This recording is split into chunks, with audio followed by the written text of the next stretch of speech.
Hi crafty friends and welcome back. Today I'm sharing some Copic coloring using this monster cupcake from Colorado Craft Company. As you can see, it's huge. The cardstock that I'm holding is a A2 4 1/4 by 5 1/2. I'm using the Gina K Amalgam black ink to stamp my image today. It's Copic friendly. I'm also using my Misty just in case I have to stamp this a couple of times to get a good deep impression. So let's get started on the color. Starting at the top with the strawberry, I'm starting with the lightest pink, which is R20. Then I'm going to R24, R35, R46, and R59. I do have a written tutorial over on my blog, and there is a link underneath this video taking you over there if you would like to download it and save all of the colors that I've used. And as you can see, I'm working from the darkest color from the outside edge towards the center, leaving a white spot that will show as kind of my highlight, and then at the end I go back and I blend it with the R20 again. For the leaves, I have come in with YG03 and YG17, flooding with the light color and adding just a little bit of dark near the strawberry. Next up we have the icing. I'm going to be starting with RV02, which is my lightest color this time. You can go either way with Copics. You can start with your darks to the light or lights to the dark. And you'll see that I'm adding my shadows. This time I'm doing them at the bottom of the icing. And I'm going to let my highlight be at the top of each of the pieces of icing. So I go all the way around with that O2, adding my shadow in, and then I am coming in with the next one, which is RV11. Sorry, I didn't put the tip down to show you that. And adding my second layer of shadow and using about as half as much of the space as I did with the lightest color because I want that light color to show up as well. And then next I'm going to be coming in with the RV13 for a little bit deeper. And I keep working through my colors, adding the detail, and you'll see that I get closer and closer to the edge of the line as I do the darker colors because I want the lighter colors to show as well. So these are just basically real deep shadow highlights that I'm putting in right now. And then you'll see I'm going to come back and blend those colors together with the RV02 and only up to the lightest part. I'm not going into the white because I want that to stay white. And you'll see when it's finished, it's a really pretty highlight effect. And just leaving it white is an awesome way to do that. So there we go, almost finished with the coloring. Aren't you amazed at how fast I color? I love speeding these up so that you don't have to sit here for 25 minutes watching me color. Strawberry icing on a chocolate cupcake is my favorite. So here we go. I'm starting with YR23, and you might think that's weird because it's gold, but it does add a nice highlight when you get the other darker colors in there. So I'm coming back with E25, E37, and E59 to complete the colors that I'm using for my chocolate cake.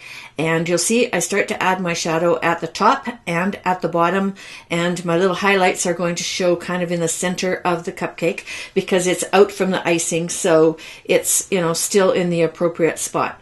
So here's my final brown, and then I do go back with the E25 just a little bit to blend some of those colors together. Nice dark shadow down on the end there with my deepest brown. It really, really makes it pop, doesn't it? Oh, it looks good enough to eat already.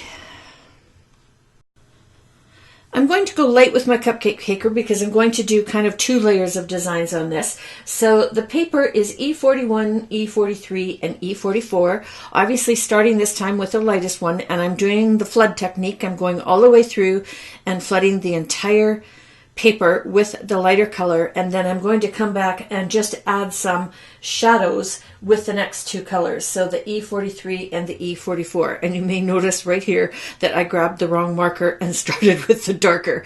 So I come back with E41 and do my shading, and so starting from the center, I stay on the right hand side of the lines to the right, and then on the left hand side of the lines to the left, because I'm pretending that my color source again is at the center of this cupcake.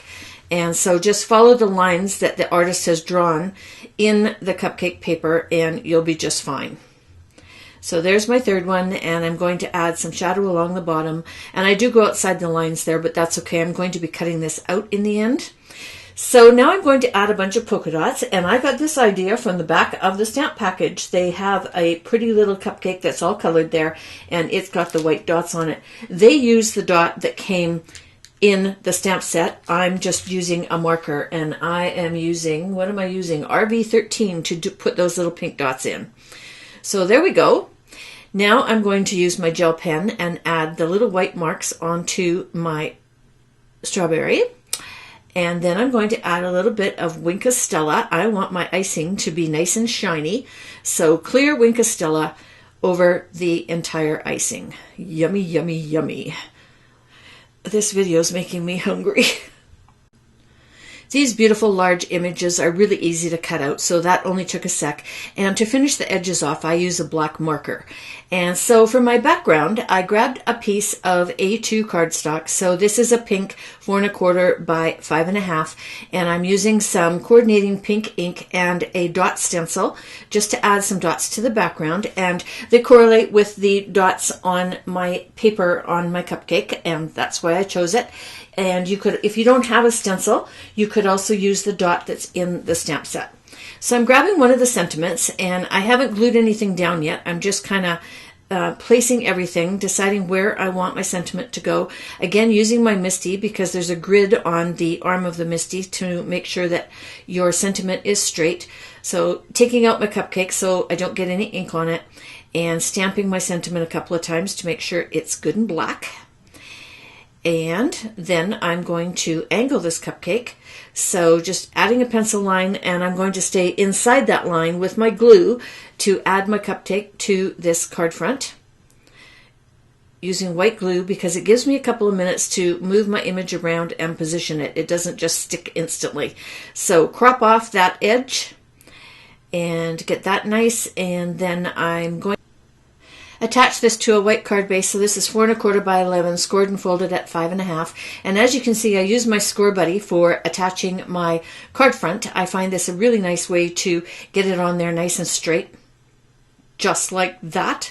There we go. Rub it from the back, so in case I have any ink on my hands, I'm not messing it up. Here's another thing you could do for a Valentine's card. You could use the My Favorite Things Hearts stencil for your background. And here's another idea. I took a 5 1/2 by 8 1/2 piece of the Neenah Solar White 80 pound, and I did that Copic coloring on the cupcake in the center of that piece, and I'm using B000 as my Copic to color that blue on the background. And wait and see what I do with this. One piece of cardstock, one image, cut it in half, and you end up with 2 fabulous cards. And I used a couple more of the sentiments from the stamp set. Isn't that an easy way to get 2 cards? So the Colorado Craft Company has a few of these extra large. There is an ice cream cone. There's this beautiful cake. I can't wait to color that. And there's this awesome peony. I also know that there's 2 other flowers, and there's a big snowflake that just came out for the holidays as well. So here's my finished cards. I have a list of all the products that I used underneath here, as well as a link to my blog if you would like the PDF tutorial for these cards. So thank you so much for stopping in today. I hope you enjoyed my little Copic coloring. And if you did, please consider giving me a thumbs up. And until next time, toodles!